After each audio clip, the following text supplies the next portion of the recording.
கடமை உணர்வு என்பது எதுவுமே இல்லாத ஒரு கொத்தடிமை எடப்பாடி பழனிசாமி. தளபதி இருக்கின்ற பொழுது வேறு எந்த ஸ்டெண்டும் அங்கே எடுக்கிறாங்க. பல்வேறு மாநிலங்கள் பல்வேறு பிரச்சனைகள், அதனால் ஓரணியில் அவங்க யாரையுமே திரட்ட முடியாது. அவங்களால எதுவுமே செய்ய முடியாது. அவங்களுக்கு பல்வேறு மாநிலங்கள் பல்வேறு பிரச்சனைகள், அதனால் ஓரணியில் அவங்க யாரையுமே திரட்ட முடியாது. எனவே அவங்க இதுக்கான விமர்சனங்களை முன்வைத்து எடுப்பது என்பது ஆச்சரியமான ஒன்று அல்ல. பாஜக அதை விமர்சிக்கத்தான் செய்வார்கள். அதை மீறி இன்றைக்கு தமிழ்நாட்டு மக்கள் தலைவர் தளபதிக்கு பின்னாலே இருக்கிறார்கள், பாரதிய ஜனதாவுக்கு பின்னாலே இல்லை என்பதை எடுத்து காட்டுவதுதான் ஓரணியில் தமிழ்நாடு இந்த நிகழ்வினுடைய முக்கிய நோக்கமாகும். ஆனால் என்டிஏ கூட்டணியில் விஜய் சேர்ந்தா திமுக கூட்டணிக்கு ஒரு பெரிய சவாலாக தான் இருக்குன்னு சொல்லி மார்க்சிஸ்ட் கம்யூனிஸ்ட் கட்சியோட மாநில செயலர் சண்முகம் சொல்லியிருக்காரு. எங்களுக்கு நான் மார்க்சிஸ்ட் கம்யூனிஸ்ட் கட்சியை மதிக்கிறோம், அதில் சந்தேகம் கிடையாது. ஆனால் எங்களுக்கு எதுவுமே, அதாவது எதிரிகளே இல்லை என்று சொல்லக்கூடிய அளவுக்கு நாங்கள் இல்லை. ஆனால் அதே நேரத்தில் எதிரிகளை சமாளிக்கின்ற சக்தியும் ஆற்றலும் எங்களுடைய தலைவர் தளபதிக்கு உண்டு என்பதை எடுத்துச் சொல்வதிலே நாங்கள் முன்னணியிலே நிற்கின்றோம். இன்றைக்கு நாங்கள் செய்திருக்கிற சாதனைகள், இந்தியாவிலேயே தமிழ்நாடு அடைந்திருக்கிற நன்மைகள், தமிழ்நாட்டு மக்களுக்கு கிடைத்திருக்கிற பல்வேறு நலத்திட்டங்கள், இவை எங்களுடைய கூட்டணியை தானாகவே முன்னேற்றி சென்று வெற்றி பாதைக்கு அழைத்து செல்லும்.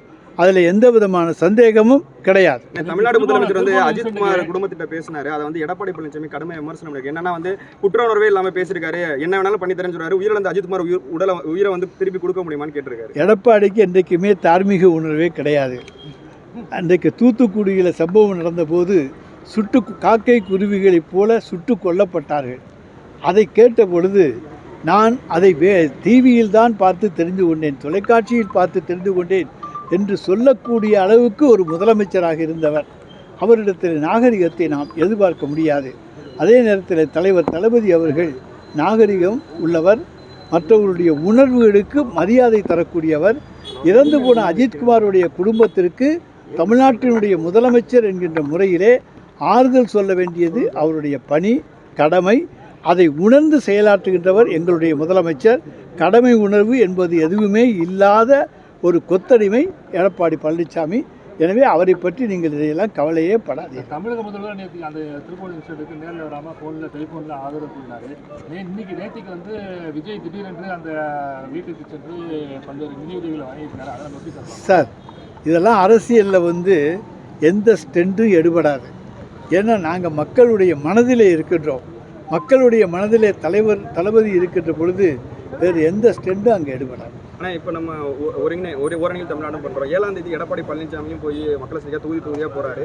இது எவ்வளோ தூரம் அவர், அதாவது ஏட்டிக்கு போட்டி, அதுக்கு பெயர் பழனிசாமி. அவரை பொறுத்த வரைக்கும் நாங்கள் என்ன சொல்கிறோம்னா, எப்போவுமே நாங்கள் ஒன்று பண்ணாத பின்பற்றி ஏதாவது செஞ்சு அதில் தோல்வியை தழுவக்கூடிய ஒரு வெற்றிகரமான நபர் தான் எடப்பாடி பழனிசாமி. அவங்க என்ன சொல்றாங்கன்னா, இந்த தடவை அதிமுக பிளவுபட்டவங்க எல்லாமே ஒரு என்டிஏ கூட்டணியில் ஒருங்கிணைச்சிருக்காங்க. இதனால 2020 நிச்சயமா நாங்கள் ஒரு இதுவரை தோல்வி கண்டுட்டோம், இதுவுமே வெற்றியை தான் நோக்கி. இதுவரை தோல்வி கண்டு எடப்பாடி பழனிசாமி தொடர்ந்து தோல்வி காண்பார்.